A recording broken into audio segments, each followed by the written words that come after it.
ಮಧ್ಯಪ್ರಾಚ್ಯದಲ್ಲಿ ನಡೀತಾ ಇರುವಂಥದ್ದು ಯುದ್ಧ ಸಂಘರ್ಷಗಳು ಎಲ್ಲರಿಗೂ ತಿಳಿದಿರ್ತಕ್ಕಂಥ ಸಂಗತಿ. ನಮ್ಮ ಒಂದು ಪಾಲು ಇಲ್ಲದೇ ಇದ್ರೂ ಸಹ, ಪಾತ್ರ ಇಲ್ಲದೇ ಇದ್ರೂ ಸಹ ಅದರ ಪರಿಣಾಮ ಇಡೀ ವಿಶ್ವದಲ್ಲಿ ಎಲ್ಲ ರಾಷ್ಟ್ರಗಳ ಮೇಲೆ ಅದು ಬೀರ್ತದೆ. ಅದಕ್ಕಾಗಿ ನಾವೆಲ್ಲರೂ ಸೂಕ್ತವಾದಂಥ ಕ್ರಮ ತಗೋಬೇಕಾಗಿದೆ ಮತ್ತು ಅದನ್ನ ಎದುರಿಸುವಂಥದ್ದು ನಿಟ್ಟಿನಲ್ಲಿ ಇವತ್ತು ಭಾರತೀಯರು ಯಾವ ರೀತಿ ಕ್ರಮ ತಗೋಬೇಕು ಅಂತ ಪ್ರಧಾನಿಯವರು ಒಂದು ರೀತಿಯ ಸೂಚನೆ ಕೊಟ್ಟಿದ್ದಾರೆ. ಅದನ್ನ ಪಾಲಿಸೋದರಲ್ಲಿ ಭಾರತೀಯರು ಒಗ್ಗಟ್ಟಾಗಿ ಈ ಒಂದು ಏನು ಕ್ರೈಸಿಸ್ ಇದೆ ಅದರಿಂದ ಆಚೆ ಬರ್ಬೋದು ಅಂತ ನಮ್ಮೆಲ್ಲರ ಒಂದು ಆಸೆ. ಅದಕ್ಕಾಗಿ ನಮ್ಮ ನಾಯಕರಾಗಿ ಅವರು ಒಂದು ನಮಗೆ ಇದನ್ನು ಎದುರಿಸುವಂಥದ್ದು ಒಂದು ಕಲ್ಪನೆಯನ್ನು ಕೊಟ್ಟಿದ್ದಾರೆ. ನಾವೆಲ್ಲರೂ ಅದನ್ನು ಯಾವುದೇ ರೀತಿ ಇಂಥ ಒಂದು ಅನಗತ್ಯವಾದಂಥ ಒಂದು ಸ್ಪೆಂಡಿಂಗ್ ಇರ್ಬೋದು, ಅನಗತ್ಯವಾದಂಥ ಒಂದು ಪ್ರಯಾಣ ಇರ್ಬೋದು, ಅದನ್ನು ಅವಾಯ್ಡ್ ಮಾಡಿದಷ್ಟು ಒಂದು ಲಾಭ ಆಗುತ್ತೆ.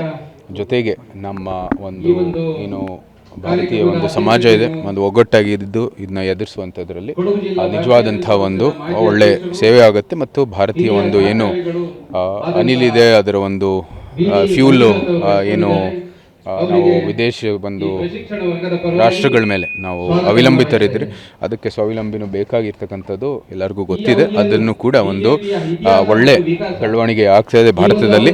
ಅದಕ್ಕೂ ಕೂಡ ಇವತ್ತು ತಕ್ಕ ಅವರು ಹೋರಾಟವನ್ನು ಮಾಡ್ತಾ ಇದ್ದಾರೆ. ಆದಷ್ಟು ಪಬ್ಲಿಕ್ ಟ್ರಾನ್ಸ್ಪೋರ್ಟು ಮತ್ತು ಇಂಥದ್ದೆಲ್ಲ ತಗೊಳ್ಳೋದ್ರಲ್ಲಿ ಏನು ಸಮಸ್ಯೆ ಇಲ್ಲ, ನಾವು ಕೂಡ ಎಲ್ಲ ಮಾಡೋಣ.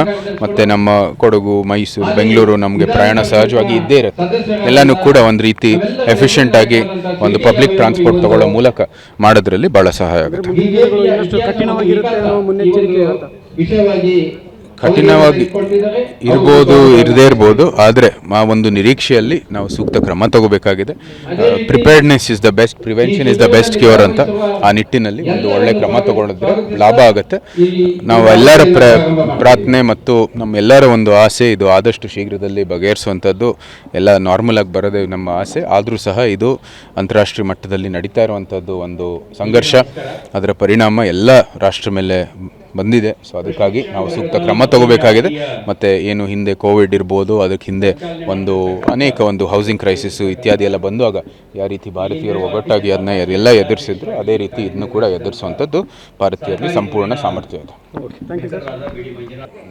ಮಧ್ಯಪ್ರಾಚ್ಯದಲ್ಲಿ ನಡೀತಾ ಇರುವಂಥದ್ದು ಯುದ್ಧ ಸಂಘರ್ಷಗಳು ಎಲ್ಲರಿಗೂ ತಿಳಿದಿರ್ತಕ್ಕಂಥ ಸಂಗತಿ.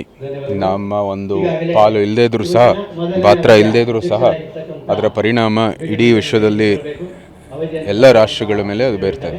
ಅದಕ್ಕಾಗಿ ನಾವೆಲ್ಲರೂ ಸೂಕ್ತವಾದಂಥ ಕ್ರಮ ತಗೋಬೇಕಾಗಿದೆ ಮತ್ತು ಅದನ್ನ ಎದುರಿಸುವಂಥದ್ದು ನಿಟ್ಟಿನಲ್ಲಿ ಇವತ್ತು ಭಾರತೀಯರು ಯಾವ ರೀತಿ ಕ್ರಮ ತಗೋಬೇಕು ಅಂತ ಪ್ರಧಾನಿಯವರು ಒಂದು ರೀತಿಯ ಸೂಚನೆ ಕೊಟ್ಟಿದ್ದಾರೆ. ಅದನ್ನ ಪಾಲಿಸೋದರಲ್ಲಿ ಭಾರತೀಯರು ಒಗ್ಗಟ್ಟಾಗಿ ಈ ಒಂದು ಏನು ಕ್ರೈಸಿಸ್ ಇದೆ ಅದರಿಂದ ಆಚೆ ಬರ್ಬೋದು ಅಂತ ನಮ್ಮೆಲ್ಲರ ಒಂದು ಆಸೆ. ಅದಕ್ಕಾಗಿ ನಮ್ಮ ನಾಯಕರಾಗಿ ಅವರು ಒಂದು